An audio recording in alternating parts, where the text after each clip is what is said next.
سکندر ذوالقرنین جن کا نام مشہور ہے، یہ ابراہیم علیہ السلام کے زمانے کا ہے۔ اصل میں اس نام کے کئی بادشاہ گزرے ہیں، کچھ مسلمان کچھ غیر مسلم۔ قاہرہ سے متصل ایک بستی ہے، اس کا نام ہے اسکندریہ، یہ وہاں کا باشندہ تھا۔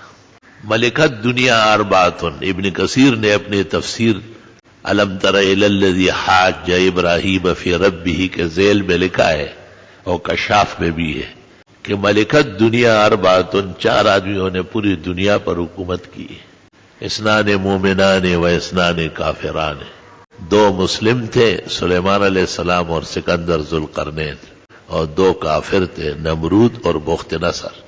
نمرود پشاور سے اوپر ایک چھاونی اور پہاڑ ہے، وہ جمروت کہلاتے، یہی جگہ تھی اس کی۔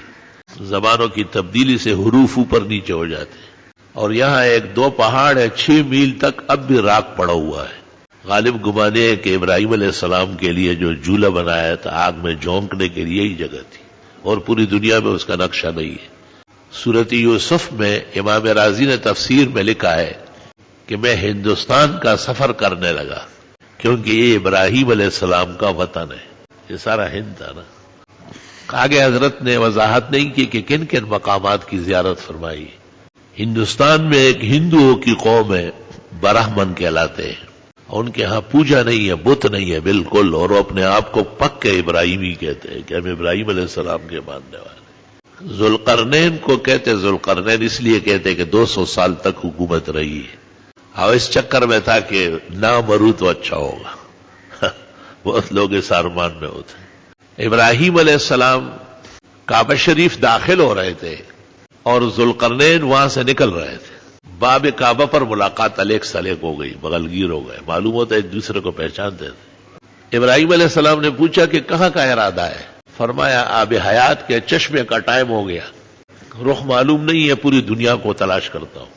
عین الحیات اس کو صحیح مسلم میں اور بخاری میں کہا ہے۔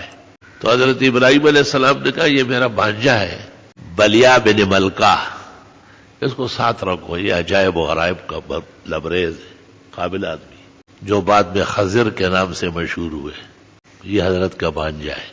اس نے اس کو سیر و سیاحت کا وزیر مقرر کیا اور اپنا خاص الخاص بنایا۔ اس سرزمین پہ چلے گئے جہاں پر عین الحیات وہ چشمہ پھوٹ رہا تھا کہ جس سے پانی پینے کے بعد آدمی طویل عمر کے لیے زندہ رہ سکتا ہے۔ مورخین تو کہتے ہیں کہ قیامت سے پہلے اس کو موت ہی نہیں آئے گی، لیکن ذوالقرنین کچھ فاصلے پر تھے اور وہ چشمہ ابل گیا، زمین سے پانی اوپر آ گیا، اس کی علامات تھی وہ پوری ہو گئی۔ تو حضرت خضر نے بلیا بن ملکہ نے ان کو آواز دی، لیکن فاصلہ بہت زیادہ تھا، اور ایسا کوئی ذریعہ نہیں ہوگا کہ ان کے لیے پانی محفوظ کر لیتے، تو خضر نے پی لیا۔ اس لیے فتاوی حدیثیہ میں ہے والجمہور علی انہ حی، خود شیخ الاسلام ابن تیمیہ کی رائے یہ ہے کہ خضر زندہ ہے، اور تو چھوڑو، مستقل ایک باب قائم کیا ہے شیخ الاسلام نے کہ کچھ لوگ کہتے ہیں کہ خضر اگر زندہ ہے تو رسول اکرم صلی اللہ علیہ وسلم کی خدمت میں کیوں نہیں آئے؟ تو ابن تیمیہ کہتے ہیں ھذا جہل کبیر۔ ایک جواب یہ دیا کہ موسیٰ علیہ السلام کے پاس بھی تو نہیں آئے، موسیٰ کو جانا پڑا ہے، اور دوسرا جواب یہ دیا کہ مسند امام شافعی میں موجود ہے کہ جنازہ رسول میں شریک تھے، اور ابو بکر عمر عثمان و علی کو تسلی دی۔ جب وہ چلے گئے تو ابو بکر صدیق نے کہا اخوکم خضر، یہ تمہارے بھائی خضر ہے۔ تو شیخ الاسلام ابن تیمیہ کہتے ہیں کہ جو جانتے ہیں ان کا اعتبار ہے، جو نہیں جانتے ان کا اعتبار نہیں، اور خضر کو گم کر دیا۔ اب پتہ نہیں چلتا کہ رجال غیب میں سے ہیں یا دوسرے مخلوقات کا روپ اختیار کر لیا۔ احیاناً جس کے لیے خدا چاہے ملاقات کر لیتا ہے۔ وَلِقَاؤُهُ مَعَ الصُّلَحَاءِ وَإِطِّلَاؤُهُ عَلَى الْيَقْظَةِ أَمْرٌ مُتَوَارِثٌ لَا يُنْكِرُ عَنْهُ إِلَّا أَجْهَلُ الْجَاهِلِينَ۔ عقائد اہل سنت میں امام ابو اسحاق اصفرائینی لکھتے ہیں اس کی حیات اور اس کا بزرگوں سے ملنا کبھی کبھی اس کا انکار مشکل ہے، عالم نہیں کر سکتا ہے۔ ہاں یہ کہہ سکتے ہیں کہ ہمیں ان کے بارے میں کم معلومات ہے۔ اللہ تعالیٰ کے فضل و کرم سے 4 مرتبہ ملاقات ہوئی ہے۔ ایک دفعہ میں نے بعض ایسی کتابیں دیکھی تھی، خاص کر روح المعانی بالاستیاب دیکھتا تھا، علامہ آلوسی پر ایک عجیب اثر ہے، وہ جب شروع ہوتا ہے تو انکار کرتا ہے، جب ختم کرتا ہے پھر اعتراف کرتا ہے۔ تو میں نے اس طرح کی کچھ باتیں کہی تو مجھ سے ملنے کے لیے ایک شخص آیا، اور جب مجھے یقین ہوا کہ یہ خضر ہے تو مجھے کہا کہ شرم کرو، تم نے آج کیا کیا بیان کیا ہے؟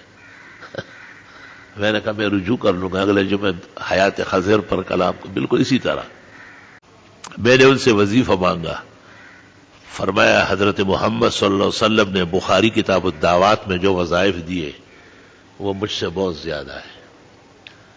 اشارہ یہ تھا کہ وہ شارع علیہ السلام ہے، میں تو شارع نہیں ہوں، میں تو تکوینی امور کا ملزم ہوں، مجھے تو حق نہیں ہے اس طرح باتیں کرنے کا۔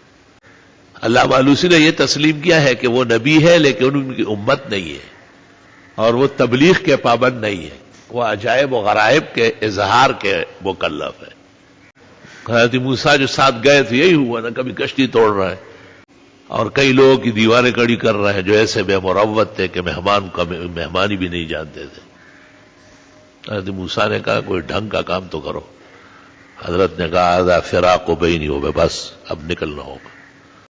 بخاری شریف میں ہے یہ واقعہ، رسول اللہ صلی اللہ علیہ وسلم نے بیان کیا اور فرمایا لوددنا لو صبر موسیٰ لبینا، ہماری خواہش تھی کہ حضرت موسیٰ تھوڑا اور صبر کر لیتے اور عجائب کھل جاتے۔ وہ تو عجائب کا مجموعہ تھا، جیسے جیسے گزرتا تھا کوئی نہ کوئی تماشا دکھاتا۔ لا الہ الا اللہ وحدہ لا شریک لہ لہ الملک ولہ الحمد وہو علی کل شیء قدیر۔ مسند امام احمد میں ایک حدیث آئی ہے کہ من طال عمرہ وحسن عملہ، اگر عمر بھی زیادہ ہو اور اللہ نے ایک عمل کی بھی توفیق دے تو بہت اچھی بات ہے۔ اصل الاصل جو ہے وہ عمر کم ہے اور مقام زیادہ ہے، جیسے جناب نبی کریم صلی اللہ علیہ وسلم، حضرت کی عمر 60 سال تھی، اس پر محدثین متفق علیہ، 60 سے کم قول کسی نے نہیں کیا۔ آگے 61، 62، 63 زیادہ جمہور کی رائے ہے۔ اس کی ایک دلیل یہ بھی ہے کہ آخری حج کے موقع پر جو 100 اونٹ آپ نے علی کے ذریعے یمن سے منگوائے تھے تو 63 کا نہر آپ نے اپنے دست مبارک سے خود کیا اور باقی علی کو کہا تو کر کے آ۔ علماء لکھتے ہر سال کے بدلے میں ایک اونٹ خیرات فرمایا، قربان کیا۔ ویسے اقوال تو اور بھی ہے، 64، 65، 66، 67، 69 تک کا قول ہے۔ السلام علیکم جی دوستو، آپ نے دیکھا اور سنا شیخ مفتی ظفر علی خان رحمۃ اللہ علیہ کو کہ شیخ مفتی ظفر علی خان رحمۃ اللہ علیہ کیا بیان فرما رہے تھے۔